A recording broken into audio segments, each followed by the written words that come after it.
Hey guys, it's Amanda, and today I want to talk about hair, specifically my hair. So, if you can't tell, my hair right now is basically how it grows out of my head. I haven't really done anything to it.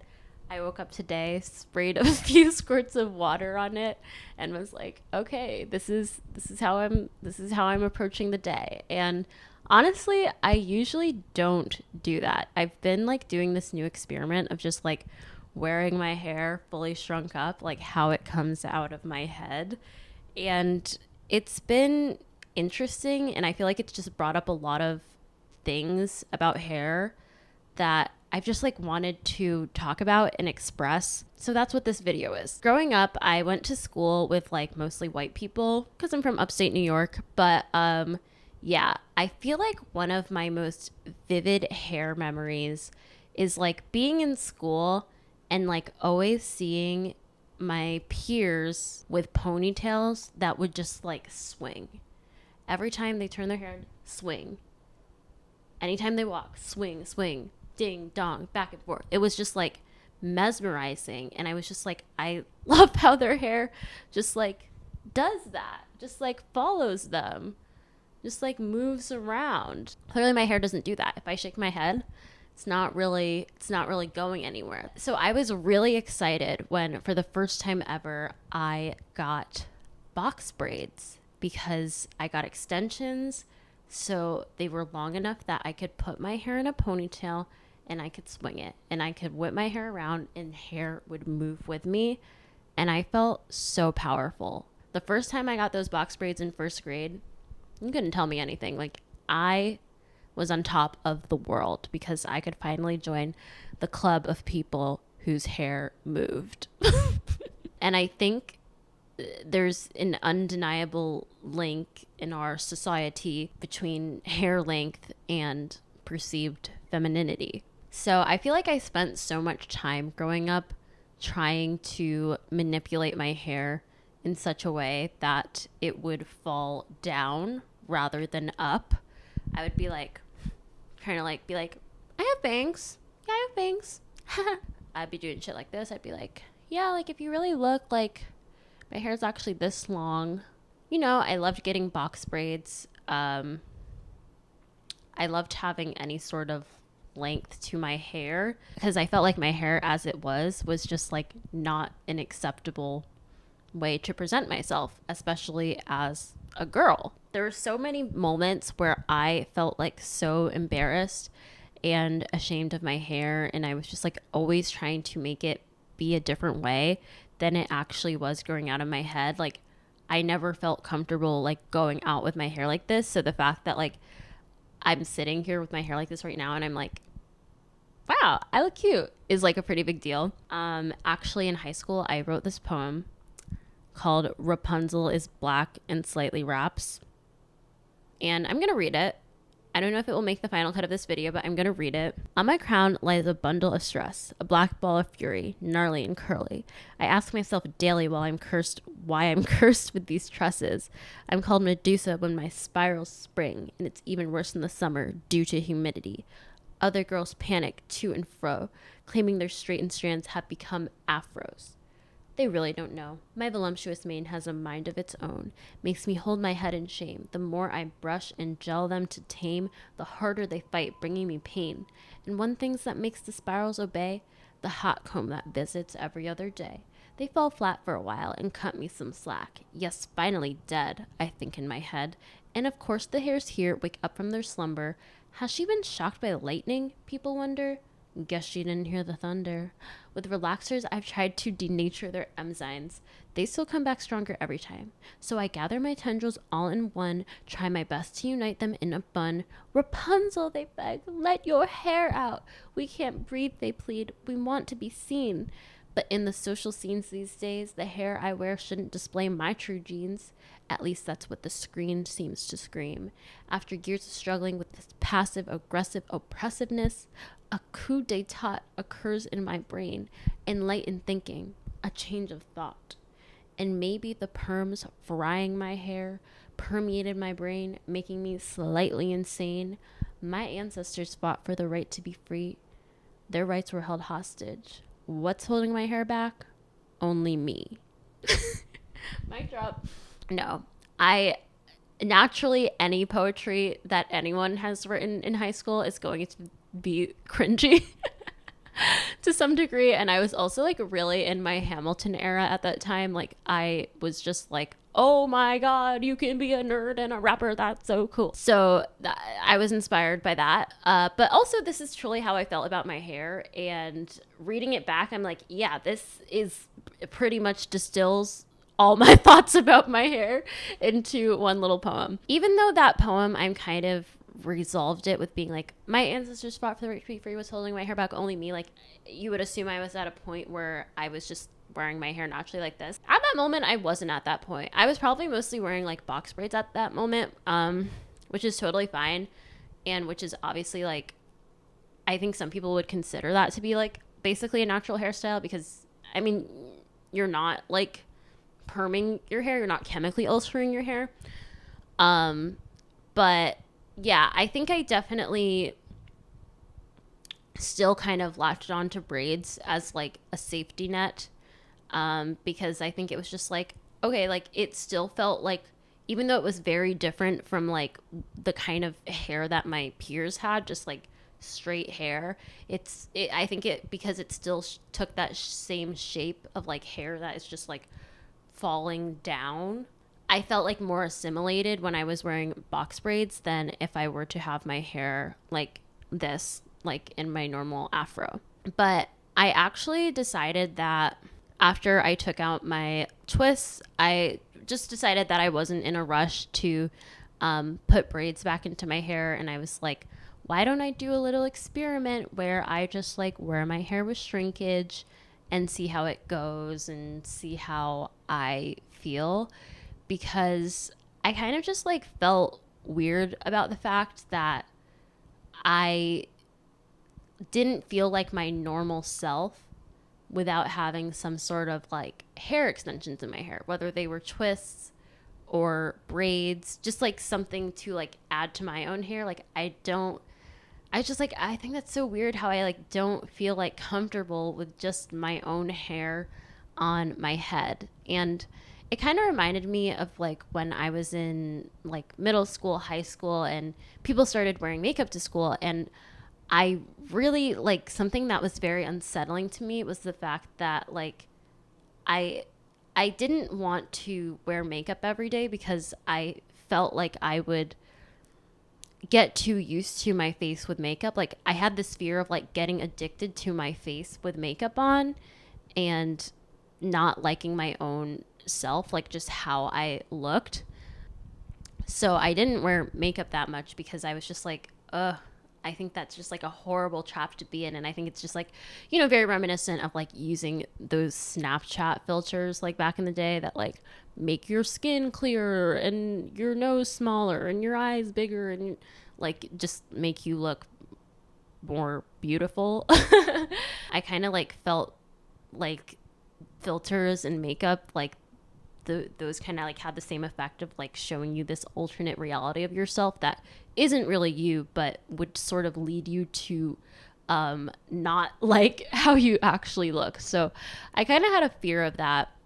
And I think, I guess only recently just put it together, like, why don't I feel that way about my hair? Like, why don't I feel weird about the fact that I almost never have my hair in its like natural state? And I think because like with my texture hair, 4C hair, it is like sort of the widely held belief that like 4C hair is like difficult to deal with and it can't be tamed, and you might as well just like tie it up, put it in a protective style of some sort and not leave it out because it gets too dry, it gets too tangled, whatever. So I think that was like kind of like always my reasoning. But I don't know, for some reason I was like, let me just not for some reason, I actually have a very specific reason, but I decided that I would kind of like just step back and like try not manipulating my hair and seeing how I feel about it. There's a few things that inspired this for me. I think one,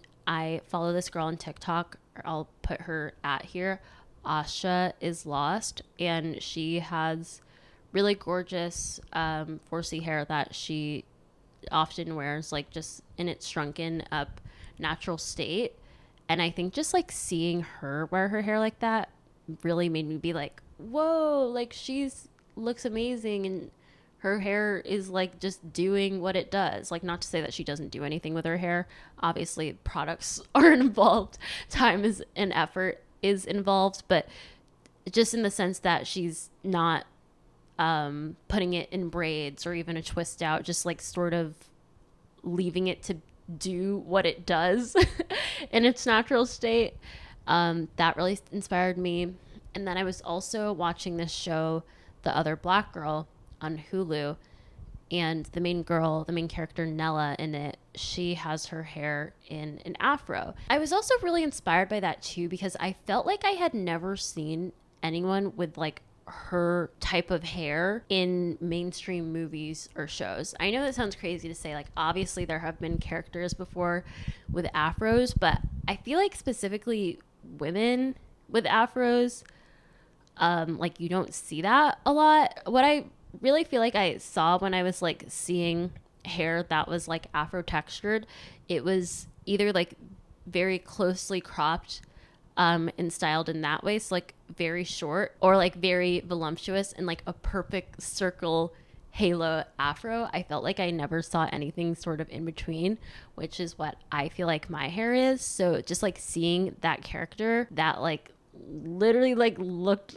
like she had similar hair to me and I thought she looked amazing, that also like really inspired me. And I think sometimes like I'm like, oh, it's such a cliche to say like representation matters, like in film and TV, like it feels like just something that has just been like said over and over again, and it's like what really is the actual meaning of it. But yeah, representation does matter, and seeing someone with like the same hair as me in a show, literally it inspired me to like be like, no, I can wear my hair like this and like look cool and professional and like a normal person, and it's not a big deal.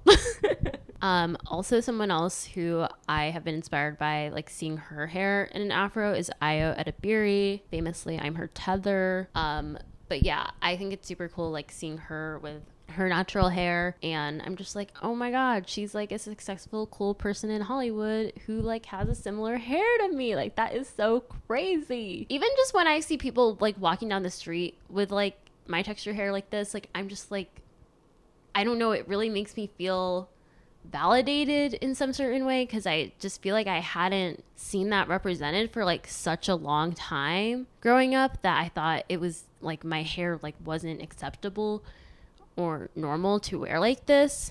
I think it's a combination of my frontal lobe developing, being a little bit more of a free thinker, and also just like seeing other people represented who look like me, and it's really nice. I think it's been very interesting having my hair like this, because there are times where I still want to be like patting it down and like fluffing it out and be like, no, there's more to it. There's more to it than what you see here, folks.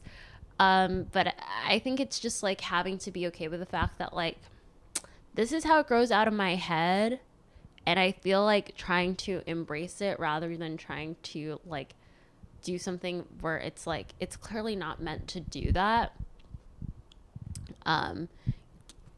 is like what has been the most helpful for me. Because even when I do have my natural hair out, but I do like a twist out, for example, I'm very concerned with the fact that like it's gonna puff up and it's gonna frizz up and it's gonna get all tight and coily. But it's like if I'm just going into it with like, this is how the hair is, it's like there's not much that can really change.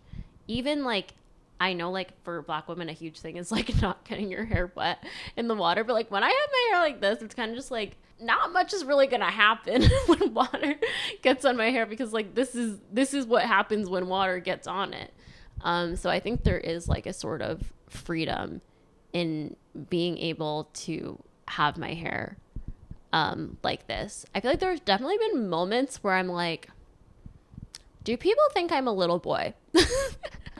Like I'm unclear. I'm pretty sure there was a man on the street the other day who called me a young man. So I feel like there is an aspect too of like having this hair where I kind of feel like I need to compensate my femininity in other aspects, such as wearing makeup. I am not the type of person to wear makeup every day. I usually wear makeup when I'm filming videos, but I feel like I have been putting on makeup more often because I'm like, oh, I have to like signify to people that like I'm not lazy. I am a girl, and my eyes have cat wings on them. Sometimes I'm like, oh, I shouldn't be wearing like super baggy clothes because then like that's not giving girl because my hair isn't giving girl enough. So like my clothes have to look a certain way. So I don't know. It's very strange. I think like also in, you know, the past however many years or months or so of the internet, there's been this huge rise in like people loving femininity and like leaning into that. And I think it's great when it's coming from a genuine place of curiosity and interest, but I do think it's like weird when it's more like gender essentialist vibes, and when it's like women are like this, men are like that, therefore you should be doing these things to be perceived as more feminine and womanly. And I think I've always had like an interesting relationship to femininity because I was like kind of a tomboy growing up, and I had a very specific moment in elementary school where I was like, oh my God, people don't perceive me as a girl. And although there's so many cultural and social downfalls to being a girl because we live in a patriarchal society, because we also live in a patriarchal society, presenting as a girl in a certain way gives you benefits and capital. And if you don't present as like this certain femininity, then you're sort of seen as like weird. So I was a tomboy for a second, and I had a moment in elementary school where someone said something to me about that, and I was like, whoa, I need to like start looking like a girl because this isn't cutting it. I think there's nothing wrong if you want to be feminine and that's like your vibe and that's your thing. But I think for me personally, I think I've just felt uncomfortable with like how rigid standards of femininity are, and how a lot of those standards feel obviously rooted in like anti-blackness. So I think like femininity hasn't always been something that has come natural to me or felt like it is a mold that I want to retrofit myself into, because so much of our past and current standards of femininity are kind of just like wrapped up in like antiquated white womanhood. And you know, that's just not something I really relate to. I do want to talk about the aspect of like 4C hair being difficult to manage. I actually really don't think it's like that difficult to manage. I think it's just like it's difficult to manage your expectations of what you want your hair to be and look like when it's just like, this is how it is. I can't expect it to really like move in such a way that it frames my face, or that it's like tamed and not going to be sticking up. Like, this is just like what my hair kind of looks like. And I think also in terms of like romantically, I would really want someone to be attracted to me like how I look like this. Like, it would be like really weird to me if I like was dating someone and they didn't know, like, and I had like braids or twists and they thought that was my hair, and they saw me with this hair and they were like, oh, like that's not who I signed up for. Like, that's actually like a kind of a big, not a big fear, but it's just like something I think about,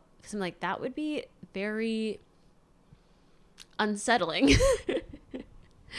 To feel like someone only liked me with a certain like hairstyle in my hair, and that hairstyle is like not the one that I am in my default settings.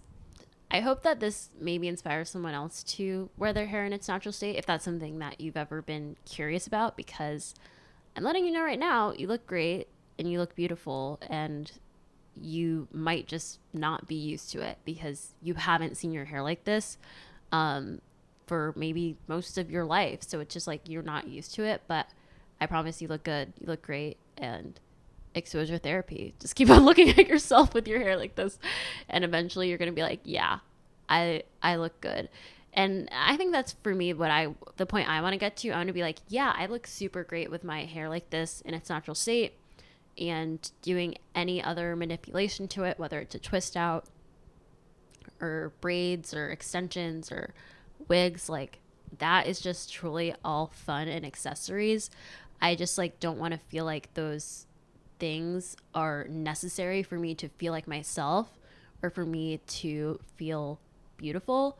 So that's what I'm on. Like, if you see me with braids or twists, or if you see me with something other than my natural hair, like, just know I got to the point where I was like, yeah, I look good, and now I just want to do something else for fun. I hope that you guys enjoyed this video. Let me know if you can relate to it at all, and I'll see you in my next one. Bye.